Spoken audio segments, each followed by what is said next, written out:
Amazon is about to fire 18,000 people. That's 6% of the entire Amazon staff. But Amazon is not alone. Take Meta.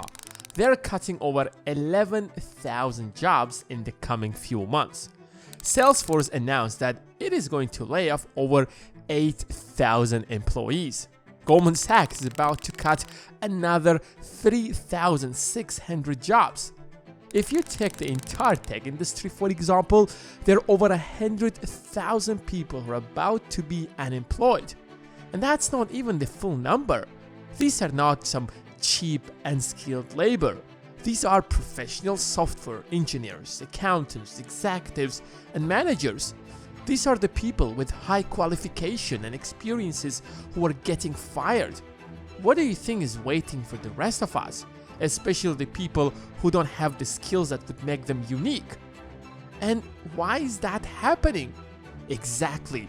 We have entered a recession, a crisis unlike any other crisis we have seen in history, a crisis that could decimate the entire economy, a crisis that can take down everything we have built for years. They don't want you to know that. Instead, they claim that they have achieved the lowest unemployment in 50 years. But that's nothing but a false image of the post-pandemic recovery. Now that the era of cheap money is over, giant corporations can no longer afford to maintain so many employees, knowing that a recession isn't coming, but it's already here. The S&P 500 is back to where it has been before the pandemic. Where on earth did these trillions of dollars go to? Why is everything back to where they have been? Take Amazon stock, for example. It is down by over 50% since its peak. I remember a year ago, everyone was shouting that things will keep growing forever. But here we are. One of the largest companies in the world is witnessing how its stock is collapsing in less than a year. I can't even imagine what will be happening in 2023. If things continue the way they have been going, the stock can hit the rock bottom. It is legendary founder and CEO Bezos is no longer in the driving seat. Who knows where Andy Jassy will take the company to? Meta is down by 65% since its peak. The sell-off is over. The rich people sold as many stocks they could the last year because the market reached its peak and it was time to cash out. The Leo guys lost fortunes, especially those who got into the world of investing when the era of cheap money began. They lost the barely saved money they could save for the last 10 or 15 years of their lives. It will take them over a decade to get back to where they have been. And we are not talking about just stocks. If we include crypto into that, it's a disaster. People didn't just see their investments go down by 50 or 70%. They saw their wallets destroyed by a CEO who mismanaged the company. Even Apple, the world's largest company that seems unshakable, it's not just the most stable tech company, but it's the most stable company in the world, is now witnessing how its stock price is falling down. It is barely a $2 trillion company now, but back at the peak of the pandemic, its valuation crossed the $3 trillion mark. Over $10 trillion were wiped out of the market. From the market's lows of the 2020 to the peak at the end of 2021, America's stock wealth nearly doubled from $22 trillion to $42 trillion. The bulk of that wealth went to those at the top, since the wealthiest 10% of Americans own 90% of all the stocks. Well, the corporate giants kept telling us that we should keep investing because things will keep growing. They had the inside information that things will come back collapsing. So they started this massive sell-off while telling us the absolute opposite. But what if I told you that Michael Burry knew it since the beginning? After predicting the biggest crash since the Great Depression, he has made hundreds of millions of dollars and joined the ranks of the big guys. In fact, if you go back to his tweets, he actually predicted that the mother of all crashes is coming. It is coming to destroy the market. It is coming to destroy the crypto. It is coming to destroy the stock market. It is coming to take down the economy. The crash has officially begun. The only question is, how bad will the crash be? Will the crash be like the last crash that Michael Burry predicted that took down the world economy?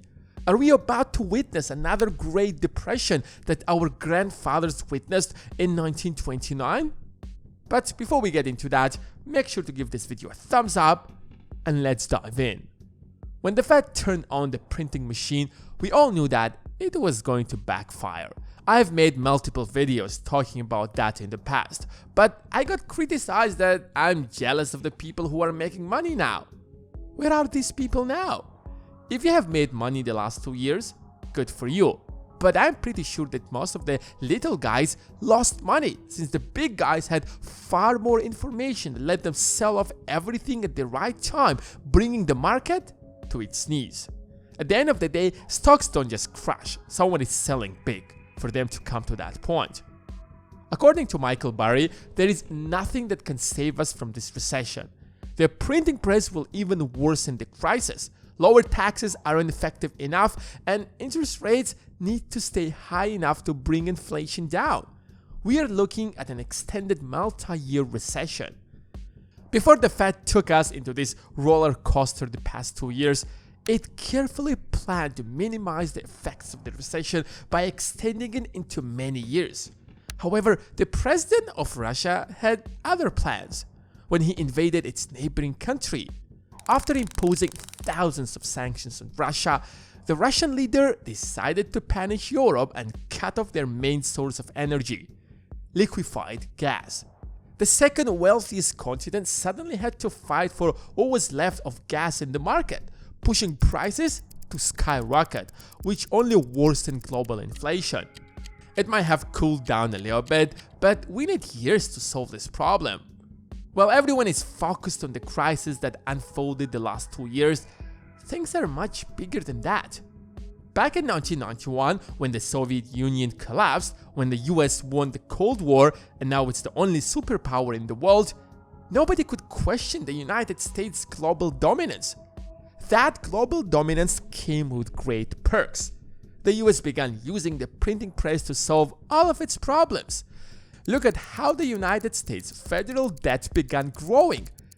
It printed over $2 trillion to invade Iraq, $5.8 trillion on the war in Afghanistan, $1.7 trillion to bomb Syria, $3.9 trillion to save the economy from the 2008 housing crash, over $5.2 trillion during the pandemic, raising the total national debt to over $31 trillion.